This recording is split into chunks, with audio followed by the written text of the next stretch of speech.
بسم اللہ الرحمن الرحیم۔ السلام علیکم ورحمۃ اللہ وبرکاتہ۔ الحمد للہ وکفی وسلام علی عبادہ الذین اصطفی، اما بعد۔ حاضرین و ناظرین، یہ درس حدیث نمبر 201 ہے اور آج کا عنوان ہے کہ وہ گھر جو قرآن سے خالی ہے۔ روایت سماعت کے لیے ترجمے کے بعد تشریح ہوگی۔ بسم اللہ الرحمن الرحیم، عن ابن عباس رضی اللہ عنہما قال قال رسول اللہ صلی اللہ علیہ وسلم ان الذي ليس في جوفه شيء من القرآن كالبيت الخريب، رواہ الترمذی والدارمی۔ ترجمہ یوں ہے، حضرت ابن عباس رضی اللہ عنہما بیان کرتے ہیں، رسول رحمت صلی اللہ علیہ وسلم نے ارشاد فرمایا، جس شخص کے پیٹ میں دل میں قرآن کا کچھ بھی حصہ نہ ہو، وہ غیر آباد یعنی ویران گھر کی طرح ہے۔ بزرگان محترم، اس حدیث میں صرف ایک مگر بہت ہی اہم ترین بات بتائی گئی ہے کہ جس شخص کے پیٹ یعنی دل میں قرآن مجید کا کچھ بھی حصہ نہ ہو، وہ غیر آباد یعنی ویران گھر کی طرح ہے۔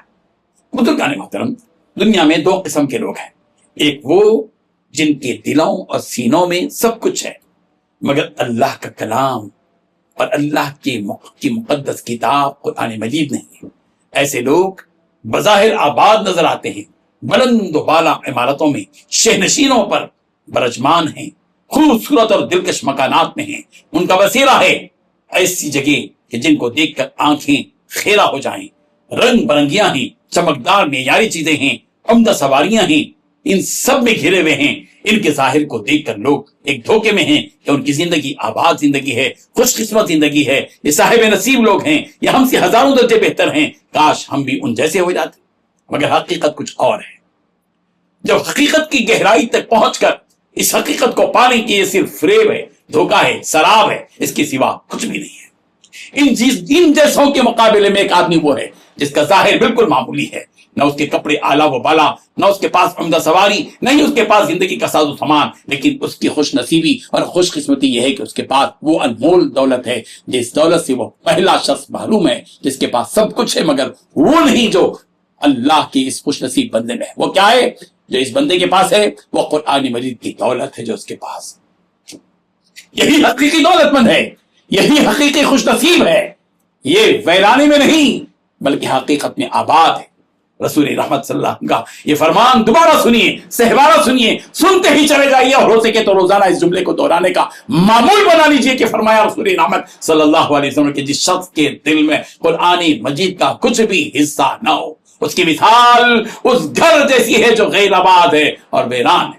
اے مسلمانوں، اب اس ویرانی سے اپنے آپ کو نکالو، بچاؤ اپنے آپ کو ویرانی سے، بربادی سے، بد انجامی سے، اور نظریں دوڑاؤ اپنے ارد گرد اور دیکھو کہ اللہ کی یہ مقدس کتاب کہاں ہے۔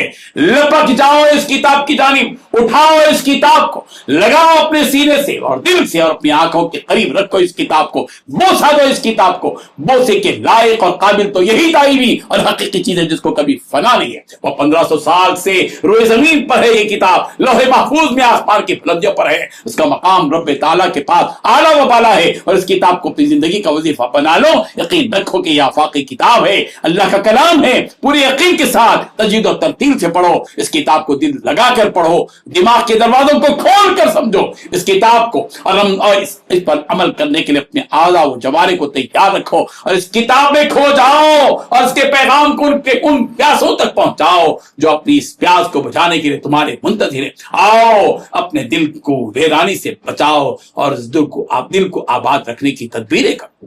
ایک بات مجھے یہاں پر کہنی ہے، میں نے جو کہا کہ وہ لوگ جو بڑے بڑے گھروں میں ہیں، بلڈنگوں میں ہیں، عمدہ جو ہے وہ شاخوں میں ہیں، عمدہ سواریوں میں ہیں، ہاں اگر ان میں قرآن مجید بسا ہوا ہو، وہ اس دولت کے ساتھ، ان تمام آسائشوں کے ساتھ قرآن کی دولت بھی ان کے پاس ہو، تو پھر تو یہ طبقہ رشک کے قابل ہے، رشک کے قابل ہے، واقعی قابل تعریف ہے۔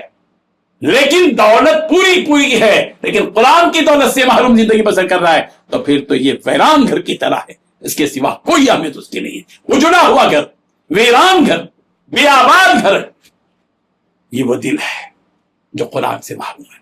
اللہ تبارک و تعالی ہم سب کو عقل سلیم نصیب فرمائے. پروردگار کی طرف رجوع ہو کر گزری ہوئی زندگی پر افسوس کرتے ہوئے قرآن مجید کو اس سے اپنے سے قریب کرنے کا وقت آ چکا ہے. اللہ تعالی عمل کی توفیق عطا فرمائے. آمین. وآخر دعوانا ان الحمد للہ رب العالمین.